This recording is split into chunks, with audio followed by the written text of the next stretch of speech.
The exhibition Readings from Below, here at the Times Art Center Berlin, explores how artists engage us in new readings of our complex present.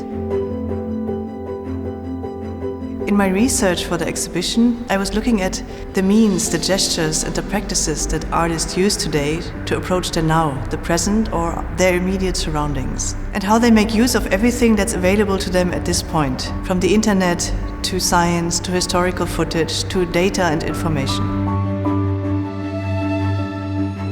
The title of the exhibition, Readings from Below, stems from a 1983 essay by the artist Alan Sekula.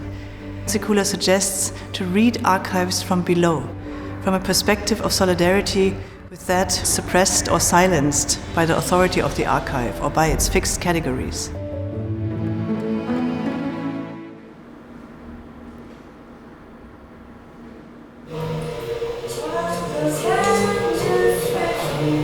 Hao Jimban has been working on the cultural implications of dance and ballrooms in China since a while. With this new piece, titled Opus 1, she picks up the idea of synchronizing two different cultural and historical contexts.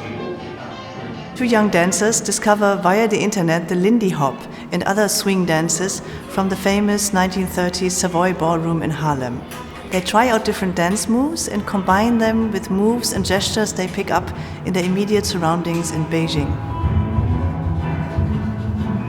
All the works in the exhibition are time-based works, but the practices of the artists are quite diverse.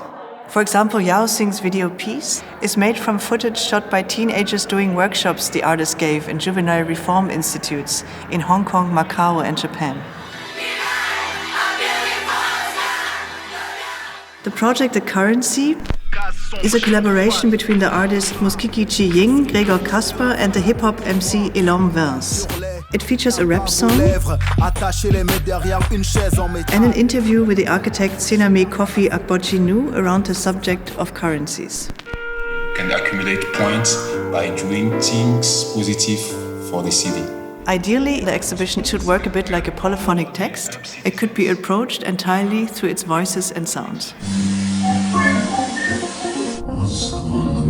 So you had your dark suit and greasy washboard. For a convention of tiny movements, Lawrence Abu Hamdam is picking up a so far unused potential surveillance technology to imagine a future in which the individual voices of objects may play a role.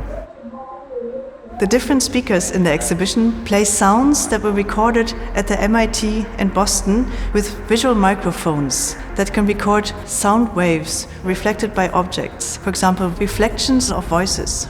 So here you can hear sound tests of reflections that were made with, for example, tissues, or a Kit Kat wrapper, or a glass of water, or a plant. Don't ask me to carry an oily rag like that.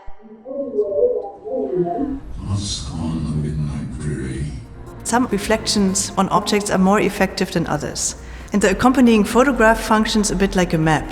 You can see the colored areas with objects that function very well as surveillance tools, and the black and white areas where you're safe from surveillance if you want.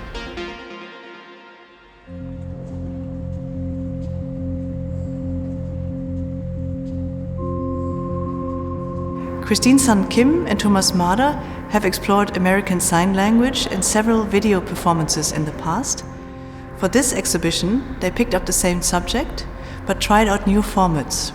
The piece Palm Reader consists of an animation and a window vinyl that's placed on the outside window.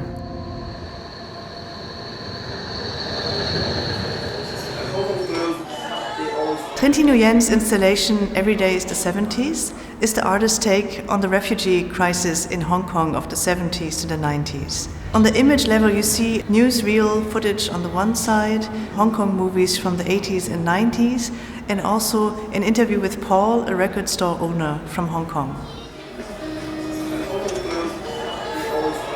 There are 4 different sounds that you have to discover on your own by moving from speaker to speaker. Fancy clothes, expensive bags and things like that. Yuichiro Tamura's work usually begins at a particular location. He uses local anecdotes, historical information and verbal wit to develop a narrative about the present. In this new piece titled Eisenbrunnen, he brings together elements from a well-known Japanese no theater play in the history of the building in which we are standing. Via a QR code, you can reach a website with a story to listen to. Long ago, there was a man. And the story is mysteriously linked to this place. Just an architect to make a living. The term readings for me simply implies that there's more than one way to look at things. And it is this performativity of the concept of the archive, the idea that things can be rediscovered, reused, overwritten, reconfigured. And this way, dynamics between the past, the present, and the future can be triggered. That's what makes the concept so attractive to artists today.